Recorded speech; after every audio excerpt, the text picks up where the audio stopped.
पश्चिमी भारत के गुजरात में एयर इंडिया के बोइंग ड्रीमलाइनर हादसे को 1 महीना बीत चुका है। प्रारंभिक जांच में हादसे की एक खौफनाक सच्चाई सामने आई है।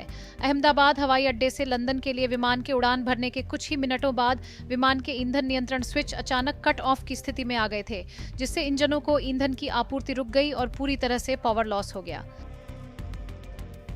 कॉकपिट वॉइस रिकॉर्डिंग में एक पायलट को दूसरे से पूछते हुए रिकॉर्ड किया गया कि उसने कट ऑफ क्यों किया, जिस पर व्यक्ति ने जवाब दिया कि उसने ऐसा नहीं किया। रिकॉर्डिंग से साफ नहीं हुआ कि किसने क्या कहा। टेक ऑफ के समय पायलट विमान उड़ा रहा था, जबकि कैप्टन निगरानी कर रहा था। फ्लाइट AI 171 को 2 पायलट कंट्रोल कर रहे थे, कप्तान सुमित सभरवाल और फर्स्ट ऑफिसर क्लाइव कुंदर। 56 वर्षीय कप्तान सभरवाल के पास 15,600 से अधिक उड़ान घंटों का अनुभव था, जिसमें 8,500 से ज्यादा बोइंग 787 पर बिताए थे। 32 साल के कुंदर 3,400 घंटे से अधिक उड़ान भर चुके थे और 2017 से एयर इंडिया के साथ थे। रिपोर्ट के अनुसार उड़ान से पहले दोनों पायलट और क्रू ने ब्रेथ एनालाइजर परीक्षण पास किया और उड़ान के लिए फिट घोषित किए गए। मुंबई आधारित पायलट उड़ान से एक दिन पहले अहमदाबाद पहुंचे थे और उनको पर्याप्त आराम मिला था। जो जानकारी सामने आई उससे कहीं ज्यादा कॉकपिट वॉइस रिकॉर्डर में संभवतः होता है। एक बात गौर की गई, जैसे आपने स्विच क्यों बंद किए, दुनिया के सबसे पेचीदा विमानन हादसे की वजह के करीब मुश्किल से पहुंचाती है। जो बेहद जरूरी है वह है आवाज की स्पष्ट पहचान, साथ ही लेबल वाले वक्ताओं के साथ पूरा कॉकपिट ट्रांसक्रिप्ट, यानी जब विमान गेट से धकेला गया वहां से लेकर जब यह हादसे का शिकार हुआ, इस दौरान हुई वॉइस रिकॉर्डिंग की पूरी समीक्षा। एक्सपर्ट्स कहते हैं कि फ्यूल स्विचेस को किसी भी आकस्मिक घटना से रोकने के लिए डिजाइन किया गया है। उन्हें फ्लिप करने से पहले खींचकर अनलॉक करना पड़ता है। ये सुरक्षा विशेषता 1950 के दशक से है। सुरक्षात्मक गार्ड ब्रैकेट उन्हें किसी भी आकस्मिक धक्के से और अधिक सुरक्षित करते हैं।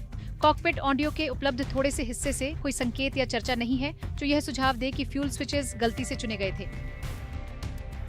जांच रिपोर्ट के अनुसार उड़ान भरने के सिर्फ 3 सेकंड बाद जब विमान की अधिकतम दर्ज की गई वायु गति 1800 नॉट्स पहुंची, तभी इंजन 1 और इंजन 2 के ईंधन स्विच क्रमशः रन से कट ऑफ स्थिति में चले गए।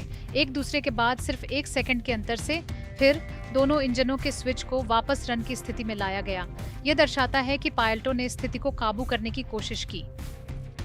जबकि इंजन 1 ने थोड़े समय के लिए प्रतिक्रिया दी, लेकिन इंजन 2 रिकवर नहीं हुआ। ईंधन को फिर से सप्लाई करने के कई प्रयासों के बावजूद एक्टिव नहीं हुआ। इस गड़बड़ी ने आखिरकार विमान के लिए थ्रस्ट बनाए रखना असंभव बना दिया, जो फिर से हमें वॉइस रिकॉर्डर पर वापस ले आता है। केवल इसके लंबे ट्रांसक्रिप्ट से पता चल सकता है कि क्या उड़ान भरने वाला पायलट इंजन फिर से चालू करने की कोशिश कर रहा था या निगरानी करने वाला।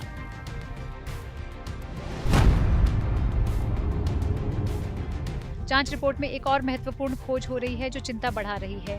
इसमें लिखा है, दिसंबर 2018 में अमेरिकी FAA ने एक विशेष एयरवर्दीनेस सूचना बुलेटिन जारी किया, जिसमें यह बताया गया कि कुछ बोइंग 737 ईंधन नियंत्रण स्विच को लॉकिंग फीचर बंद करके लगाया गया था।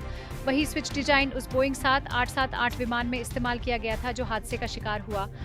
लेकिन एयर इंडिया ने इस निरीक्षण को नहीं करने का फैसला किया। दावा किया गया है कि यह एक सलाह थी और ऐसा करना अनिवार्य नहीं था। पर सवाल लाजिमी है कि जब लॉकिंग फीचर निष्क्रिय होता है तो वास्तव में क्या होता है? क्या स्विच खुद से बंद होकर इंजन को बंद कर सकता है? क्या विमान की इलेक्ट्रॉनिक कंट्रोल यूनिट में समस्या की वजह से फ्यूल स्विच ट्रिप हो गए थे? रैम एयर टरबाइन या आरएटी टेकोनॉफ के तुरंत बाद सक्रिय हो गया था? ये जो इंजन की विफलता के जवाब में तैनात एक आपातकालीन पावर सोर्स होता है। उड़ान में जब दोनों इंजनों में बिजली चली जाती है या यदि सभी 3 हाइड्रोलिक सिस्टम बहुत कम दबाव दिखाते हैं तो आरएटी स्वचालित रूप से चालू कर दिया जाता है, जिससे आवश्यक उड़ान सिस्टम चालू रह सके। क्रू ने स्थिति को संभालने की कोशिश की, लेकिन सब कुछ बहुत तेजी से बिगड़ गया। विमान ने तेजी से ऊंचाई खोदी और हवाई अड्डे की सीमा की दीवार के बाहर एक मेडिकल कॉलेज के हॉस्टल में जा टकराया। ईंधन से भरा जेट टक्कर के समय विस्फोट कर गया, जिसमें बोर्ड पर 242 लोगों में से केवल 1 को छोड़कर सभी और जमीन पर मौजूद अन्य 19 लोग मारे गए।